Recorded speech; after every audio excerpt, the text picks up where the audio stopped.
Hello, my name is Keith Curley, along with my wife Tammy.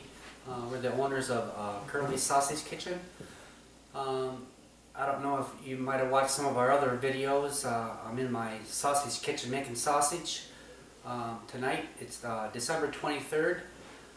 We're going to be making prime rib, and we're making it in my wife's kitchen. So we're going to do a little change in here. Like I said, today's the 23rd of December, and our family tradition has prime rib on Christmas Eve, which is tomorrow night, and so we're going to do some prime rib. Let's start out with the meat. I like to use a boneless ribeye, ribeye loin. Probably weighs about 15 pounds, 15 pounds. You can get it from your local butcher, grocery store.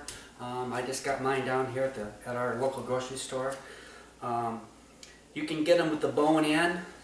Some people say you have to have that bone in there for flavor, but you're also paying for the bone too. So I guess we could argue about that one, but I like mine boneless. So, well, anyway, there's just my wife, me and my wife, and my two boys. So by no means are we going to need this whole thing. So we're just going to cut what I think is probably going to be enough. That should be about plenty right there. And you can kind of see this, the fat and the marbling and everything on there. Leave that fat on there. That's where you get your flavor. So this is the piece that we're going to inject and pump and inject, and then we're going to rub some seasoning on the outside of it. This here, what I'll do is I'll just go ahead and cut it into steaks. My wife Tammy, she'll wrap it for us, and then we'll have some ribeyes down the road. Okay, we're going to, like I said, follow the directions on the label for the pump. It says to mix this seasoning with 2 cups of cold water. I measured out 2 cups of water. We'll just dump that right in there.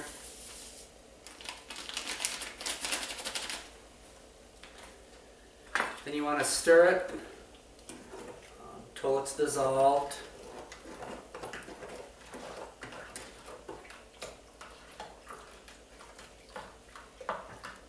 Takes just a second or so. Some of that seasoning kind of clumps up a little bit, but just go ahead and stir it. It'll break down. Oh, you can smell the garlic and everything in it right now. Okay.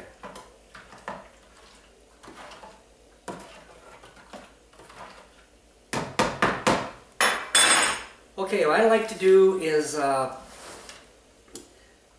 come on the end and inject it this way.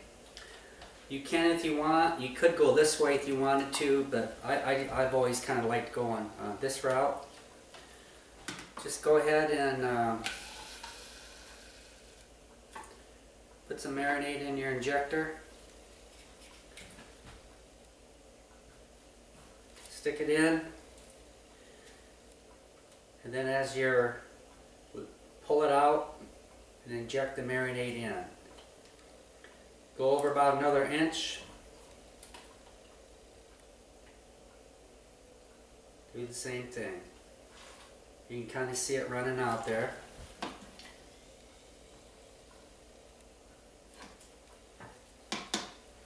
About every inch or so. You can see that with that long needle, you know, I can see it coming out right here. So just kind of give it a little bit of, you don't want to really overdo it. You don't want to pump it so full that it's just completely pouring out. You just want to get that marinade inside there that has that garlic and the onion flavor. And it's natural where the hole is that you with the needle for a little of the marinade to run out. That's just natural. Just kind of pull it out.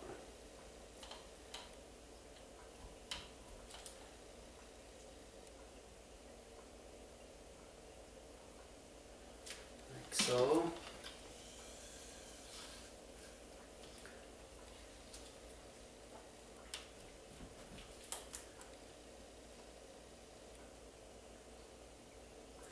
And I kind of like to just give it just a little bit of a snort on this end here, like so. Okay. Now we're going to rub this is just a prime rib rub, and you're going to want to use quite a bit of it. I like to just dump it in a bowl. And when we're done, I'm going to transfer this to a dry pan. There we go. And this seasoning, it'll make you cough too. I mean, it's kind of strong. So just take the tip of your fingers, just kind of sprinkle it on. Okay, so you can kind of see, I'll kind of hold it up here for you here a little bit.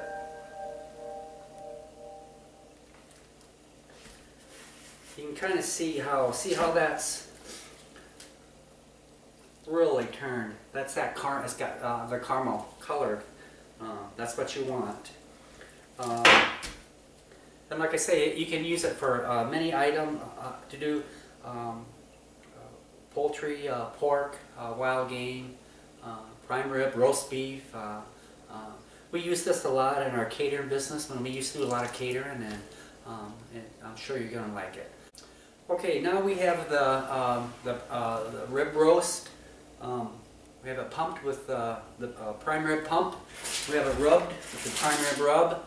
And what I like to do is wrap it in aluminum foil, and we'll let it sit overnight in the refrigerator, and let it marinate a little bit more.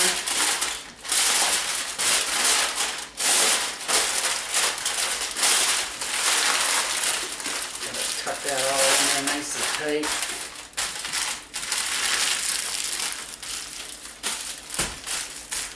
And I like to put it in a plastic bag or a pan, whatever you got. Because it is a fresh piece of meat. It is wrapped, but you're going to have a little bit of marinade run off it into the bag or pan, which is normal.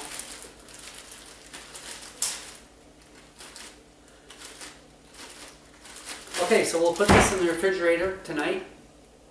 Tomorrow's December 24th. About noon. We usually eat about 6 o'clock, so about noon or so, I'll show you how we're going to cook this and the temperatures, what we're going to use. Okay, hello. We're back on Christmas Eve, December 24th. I went ahead and cooked the prime rib. I'm going to explain to you how I did it. One thing I want to say is there's many ways to cook a prime rib. If you've been doing something your way for forever, go ahead. Don't change it because I am. But this is just how I do it. And what I did was this morning about 11 o'clock, I took the prime rib roast out of the refrigerator, and I let it sit at room temperature for an hour. And then about noon, I preheated the oven to 170 degrees. And then right at noon, I put the roast in. I had it in the baking pan, and I put some water in it, and left aluminum foil, left it covered, and then I covered the pan with aluminum foil also. So this kind of gives it kind of a steamy effect. So anyway, the first hour I cooked it at 170 degrees. So from 12 to 1, it was 170 degrees.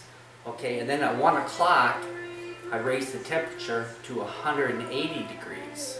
I cooked it for another hour, and then at then I raised the temperature to 190 degrees for another hour.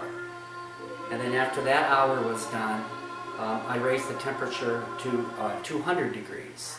And that was all the hotter that I set the oven. And then that took about 2 hours. So this whole procedure took approximately about 6 hours. I started at noon, and right now it's a little after, about 6:15. So, well anyway, after it was cooked, the internal temperature when I took it out was 152 degrees. We'll see here. That's kind of a medium, maybe a little bit more in the center, could be more of a rare, but your end pieces are going to be a little more cooked. So anyway, let me run back, and so I started out at 170 degrees for 1 hour, 180 degrees for 1 hour, 190 degrees for 1 hour, and then I went to 200 degrees, and that actually was in there for about 2 hours and 15 minutes, which got my temperature to 152 degrees. Don't be afraid if you're running out of time to go ahead and turn to 210, 220 or something like that. That's not going to hurt anything. You know, if you're running out of time and people are getting hungry or whatever. So, well anyway, I took it out, and they say it's always good to let your meat rest for 15-20 minutes after it's cooked. That way when you slice it, all the juices don't run out. You let it sit, and then the juices will stay in it. Okay, I'm ready to slice this. One thing I'm going to tell you, when you do slice it, you are going to have some runoff. So have a cutting board that catches your runoff, or do it in a pan or something. But we start at one end here. We'll just go ahead and cut.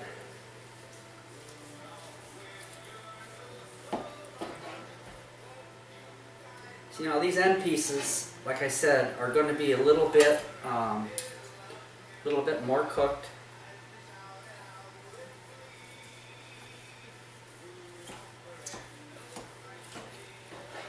Oh yeah, looking good. Oops. You can just see the juices in that. So now I'm getting kind of a little bit more into the center of it here.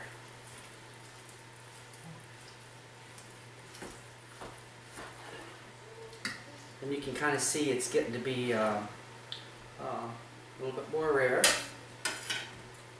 Well, like I said, this was 152 degrees. If you like it a little more rare, like a lot of people do, back it off to 145. But I don't know, the 150, that just kind of gives you something to shoot for.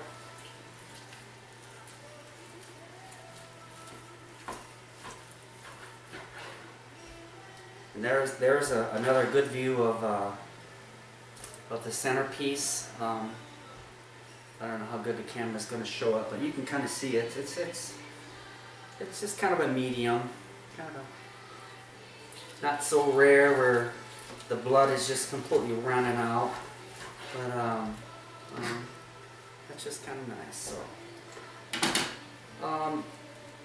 when you do buy a package of the prime rib pump and rub, we do send directions along with it on how to do it.